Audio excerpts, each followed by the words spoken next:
Welcome to the Money Over 50 podcast, brought to you by Dallas Davison and Michael Hogue from Money Over 50 Financial Advisors.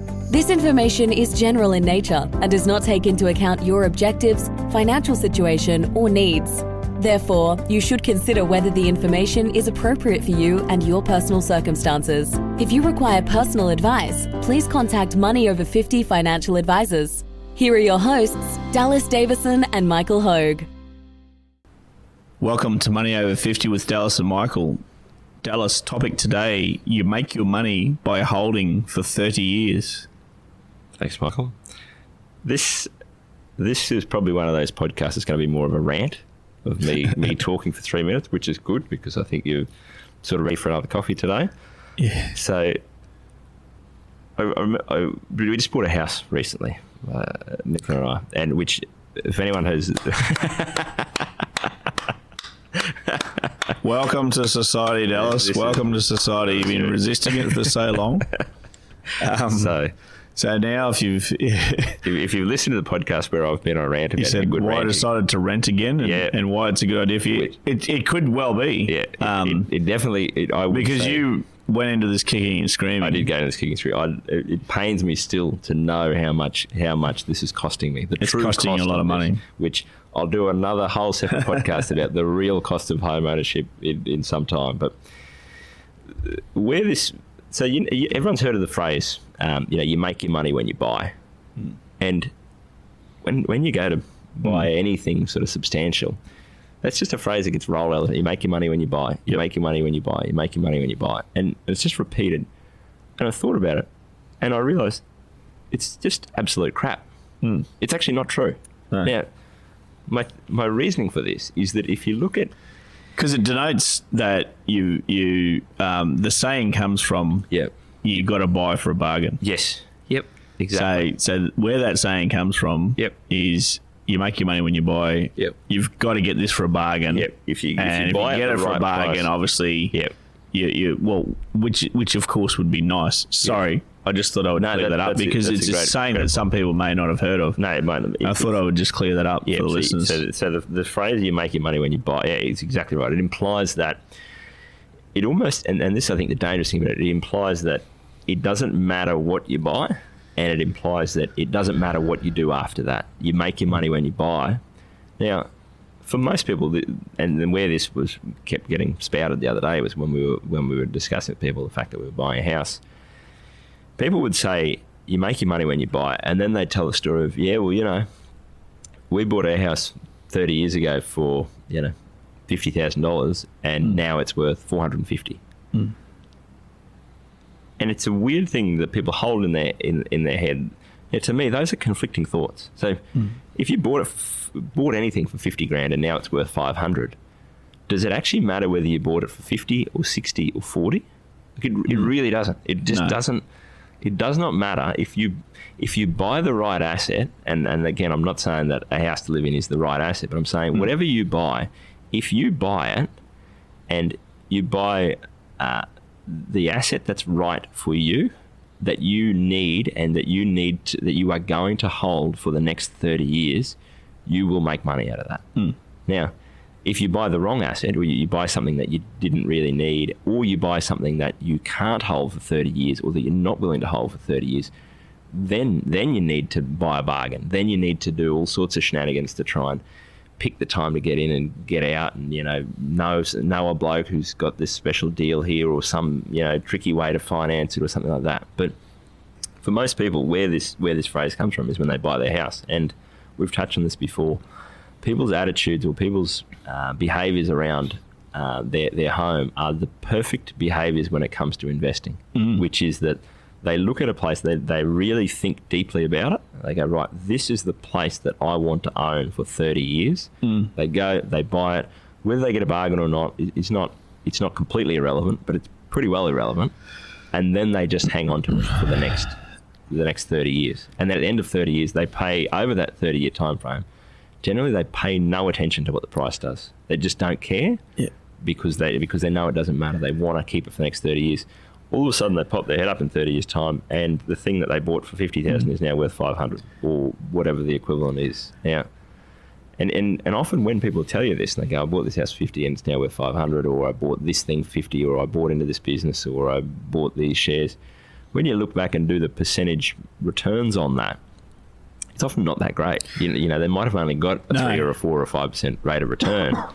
But the point is, they didn't interrupt that compounding. They just held it for 30 years. So even if it doesn't, you know, it matters what percentage rate of return you get. But if you get a decent rate of return for 30 years, that's going to be a way better financial result than if you buy something and you get a 10% rate of return for 1 year, and then you sell and move out and move on to the next shiny object, and you go over and do something else with that money. So, yes, look, if people did treat the ownership of the best company, the best companies of Australia and the world, if they treated the ownership identically to the way they treated their house, then that makes a lot of money. Yes. We've just done that, the podcast where we compared CBA shares. Your city house prices and CBA shares. So what works with people with property is that by its very nature, you have to buy a lot of it. Yes. So, you know what I mean? You've got significant skin in the game because you've had to buy a lot of it. Yep. It's illiquid. Yep. Because you can't sell the bathroom. Yep. But you can't sell the front if the price stairs if you need a couple of $1,000 a year later, you're at no risk of panicking and selling. You're not going to panic and sell. You got to have somewhere to live. It's illiquid. You can't fiddle with it. You can't just take some if you need some money. Yep. And like you said, it tends to be a 30-year decision. Yep. My wife's pregnant. Let's buy this house. Yep. Okay, you pop your head up. Yep. 30 years later, when your third child is 22 and has decided to they've graduated from uni and left, so it's a 30-year decision. That's right. And it's time in the market, not timing of the market, which is another classic saying that actually makes the difference. So if people were to treat the best quality companies that same way, buy enough of it, a la $182,000 worth back in 1991 of CBA shares, because that's what the average mean property price in Sydney was worth at that point in time. Didn't fiddle with it over that period of time. Didn't sell out when they needed money or anything like that. They wouldn't have needed to because they would have got such a dividend. And pop their head up 30 years later. Hey, you know, it's worth nearly $3 million at that period of time, I think, from the data that we looked at. So,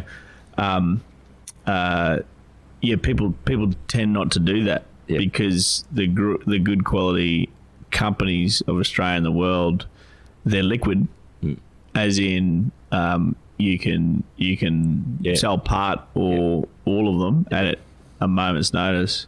They're valued every 3 seconds while the market's open, which is great when you're looking to buy and if you are looking to sell at that point in time. It's just noise. If you're just holding, if you're holding, it's just complete noise.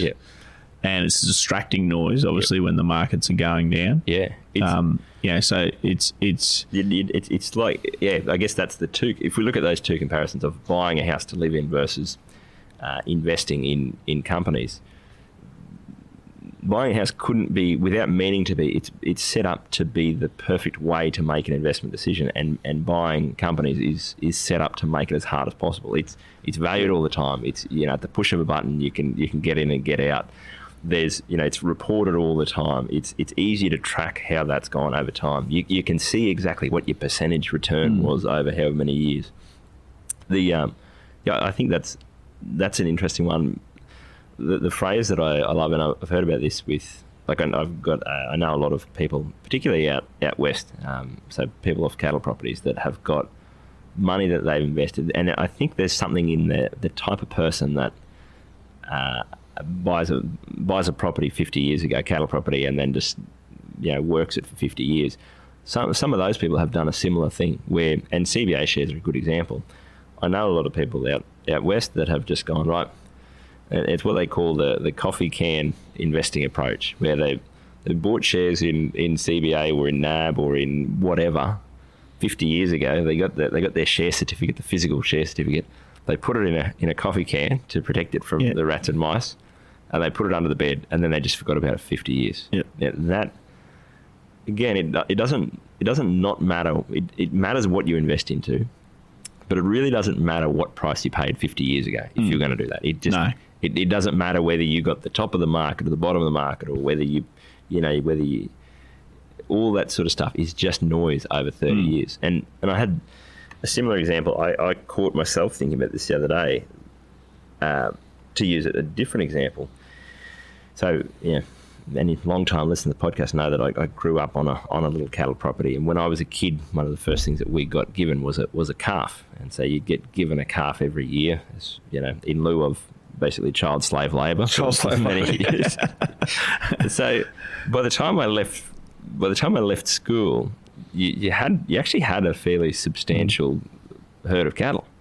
Now, so that was over sort of 20 years. That just compounded out, and there was no point in time where you had to make some fantastic decision. You never had to try and pick and choose when to get in and out of what I thought cattle prices were doing. You got a calf every year. Yeah. That calf had its own calves over time, and over time that just compounded out, and you ended up with a fairly substantial mob of cattle. Now, in recent years, with cattle prices going up and down, you could easily you watch. We're seeing things in the rural industry now. You see a lot of people that are worth a lot of money right now, and they go, "Gee, this bloke's got 10,000 cows," and cattle prices, cow prices have gone from $1,000 to $2,000 a head. He's made a killing.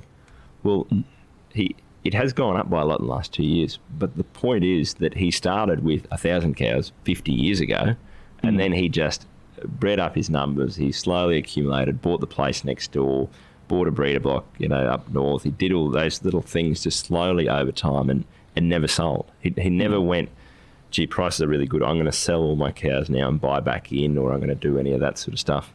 You often find that the people who did that come unstuck because they get caught in a bit of a trap of their own making there. So it's the same behaviour. And that's, I guess, what I notice now is that a lot of these cliches around, getting a bargain or you make your money when you buy, the reason I think it's a bit of a siren song is because it implies that you don't have to do the work, and the work is just stay fully invested for 30 years. Yeah, the work is just sitting there, not fiddling with doing nothing, and watching. Particularly with things like we were saying with your super balance, the work is sitting there watching that balance go sideways for 5 years while you're putting money in, or it's watching it drop by 35% during COVID, or it's continuing to put your money in every fortnight even while your balance has grown by 30% the last 12 months. That's the work that you've got to do. The concept of you make your money when you buy, I get the point that yes, it's obviously better to pay less money rather than more for something that you want to buy, but at the end of the day, I think there's about pretty much everything else matters more in investing than the exact price that you paid and whether you paid 10% more or 10% less at the time that you purchased. Great place to wrap up. Thanks for listening. Thank you for listening to the Money Over 50 podcast with Money Over 50 Financial Advisors. We look forward to catching up again soon.